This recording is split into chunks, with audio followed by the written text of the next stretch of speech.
I had a conversation the other day on the phone with the hematology lab, and it almost gave me a heart attack because, I asked the receptionist, oh, please, can you tell me what my blood results are? And she said, sure can, sir. Thank you so much. So, very good morning, everybody. It's Dr. Ryan here with yet another high impact algorithm in internal medicine. Thank you for joining me. Thank you for those who are sharing my videos and subscribing to my YouTube channel. I truly appreciate it. Today, we're getting to the heart of the matter, okay? And we're going to be speaking to a heart block, and I thought we can do a double whammy, also doing a take on bradycardia as well. So I hope you fastened your seatbelts and you're ready to go. Heart block, as we know, can be asymptomatic or can be symptomatic in that it can be associated with fatigue, weakness, dyspnea, lightheadedness, or syncope. Now, the physical findings of heart block include hypotension, cool extremities, and Canon A waves if you're thinking about atrioventricular dissociation. Now, the three general types of heart block are first-degree AV block, second-degree AV block, and third-degree AV block. So this is a very simplistic kind of algorithm as depicted. Second-degree AV block is further stratified into Wolters type 1 and Wolters type 2. And ECG is the simplest method to distinguish between the various types of AV block. So in first-degree AV block, this is defined by a PR interval of greater than 200 milliseconds. Wolters type 1 second-degree AV block is defined electrocardiographically by non-conducted beats preceding by conducted beats with progressively longer PR intervals. So the hallmark there is it gets longer, then we drop a QRS.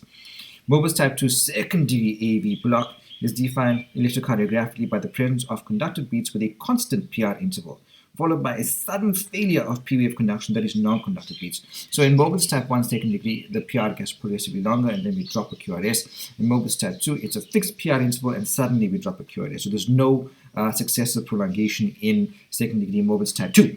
Now, second degree 2:1 AV block here is defined electrocardiographically by a pattern of alternating conducted and non-conducted beats. It is imperative to determine whether this is above the node or is it infranodal, the AV node, because of the therapeutic implications. And of course, third degree AV block is defined electrocardiographically by regular P and regular RR intervals, but with a complete dissociation of P and QRS complexes, right? So I just want to note that there are a variety of reversible causes of each type of atrioventricular block. In general, hemodynamically unstable AV block requires acute treatment with medications like atropine and or temporary pacing. So any kind of hemodynamic instability, you want to act fast. AV block, particularly when this is of a higher grade, often requires treatment with placement of a permanent pacemaker. All right, so let's get going here. These are some lovely illustrations courtesy of Mr. George Muniz over at medcomic.com. First degree AV block here because the PR interval is more than 0.2 seconds and the QRS is very disgruntled. It's telling the T wave, are you sure you ordered the pizza? It's like this every time, says the T wave, because the pizza, which represents the PR interval, is arriving late and it's consistently lengthened, right? But there's no dropping of QRS complexes happening here. This is second degree AV block, Wolters type 1. And did you know that Venkabak was the DJ? Why? Because he drops the beat. Thanks, Dr. Mr. Muniz. That was a good one.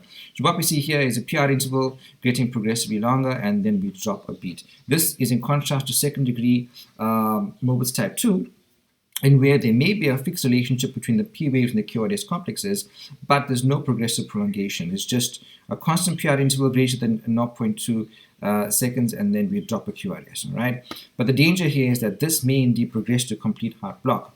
And in third degree AV block, we said that there's complete atrioventricular dissociation. So this is depicted by saying, listen, there's no signal, so there's no communication between the atria and the ventricle. So here we can see a P wave in the QRS. Here we can see P waves with a constant P wave interval, and the QRS are constant relative to each other, but there's no association or relationship between the P wave and the QRS complexes. All right, so here, this is just a quick OSCE question, this one taken from the Mayo Clinic. The ECGs shown here were obtained from 2 asymptomatic patients. Note the word asymptomatic, who were having a routine physical exam. Which of these ECGs shows a potential class 2 indication for pacemaker placement according to the AHA and the ACC? Well, what's happening here? Let's just focus on the rhythm strip at the bottom. Look at the P and the QRS, the P and the QRS. So here we can see that there's excessive prolongation of the PR interval, and then there's dropping off a QRS. Boom. Right? Boom. So this is the first two. What does this refer to? Wolters type 1 second degree AV block. This is a Venkabak block, okay? And then what's happening here is, as we can see, long PR and then low P wave, then QRS. So this essentially is AV dissociation because there's no relationship between the PR and the QRS complex. Now I just want to go and tell you quickly that according to the AHA and the ACC, implantation of permanent pacemakers in asymptomatic patients is according to the following guidelines. So we have three different classes, class 1, class 2, and class 3, with recommendations being different. So class 1 is the universally accepted one, where we see third degree AV block with documented asystole 3 seconds or more, or escape rate of less than 40 beats per minute while awake. And third degree AV block or second degree Morbus type 2 block with chronic tri or bifascicular block, those are universally accepted indications for implantation of a permanent pacemaker. Class 2 represents potential indications and encompasses the following: third degree AV block with escape rate more than 40 beats per minute, or second degree AV block with no evidence of tri or bifascicular block. But class 3, where pacing is not indicated, refers to asymptomatic first and second degree Morbus type 1 AV block. So I thought we could also, with the remaining time we have left, just have a quick talk about bradycardias. So bradycardias can be split into them, which is narrow and wide complex, right? So bradycardia in the adult is classically defined as a heart rate below 60 beats per minute, but there is considerable variation in normal between populations. Now, cardiac output, as we know, is equal to the forward stroke volume of the left ventricle per beat multiplied by the heart rate. Now, bradycardia may be asymptomatic or symptomatic in that it can be associated with fatigue, weakness, lightheadedness, or syncope. Physical findings of bradycardia include hypotension, cool extremities, and cannon airwaves in the setting of AV dissociation. Bradycardia can be associated with a narrow QRS, which is by definition below 120 milliseconds, or a wide QRS, which is by definition greater than 120 milliseconds. Now, narrow complex bradycardia can be further stratified into that with a regular rhythm or irregular rhythm. Wide complex bradycardia can also be divided into that which has a regular versus irregular rhythm. So what causes regular narrow complex bradycardia? Sinus brady, atrial flutter with AV block, atrial tachy with AV block, which seems kind of counterintuitive, but it is a phenomenon which does exist. And then junction escape rhythm. What causes irregular narrow complex bradycardia? Sinus arrhythmia, sinus arrest, sinoatrial exit block, AFib with a slow ventricular rate, which is kind of common in our setting, atrial flutter with variable AV block, or you could be talking to Morbus type 1 or type 2 second degree AV block. Okay, when you're talking about wide complex bradycardia, regular wide complex includes regular SVT with wide QRS and slow ventricular rate or ventricular escape rhythm. If it's irregular, it could be an irregular supraventricular rhythm with a wide QRS and a slow ventricular rate, or you could be speaking to a Morbus type 2 second degree AV block. Whew, this was a mouthful.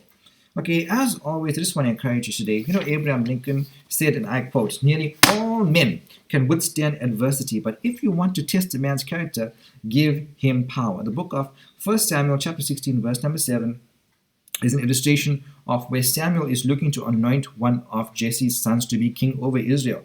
And I mean, this is to prove that God does not look at the outward appearance, but the Lord looks at the heart. Because Jesse was convinced that he's one of his older, more experienced, stronger sons who are probably going to be anointed king over Israel. But God chose his younger son, the one out there working as a shepherd boy in the field. Okay, so God doesn't look at the outside. God looks at the heart. The book of Matthew chapter 15, verse 18 to 20 tells us, "But the things that come out of the mouth come from the heart, and this is what makes a man unclean. For out of the heart come evil thoughts, murder, adultery, sexual immorality, theft, false testimony, and slander. These are what make a man unclean." Okay? And Galatians 5:22 says that we should have the fruit of the Holy Spirit, which is love, joy, peace, patience, kindness, goodness, gentleness, faithfulness, and self-control. So I pray that your heart is clean and good, and that we will continue persevering and doing good. All right? Have yourselves a fantastic day. Tomorrow we're going to be looking at the opposite of bradycardia, tachycardia.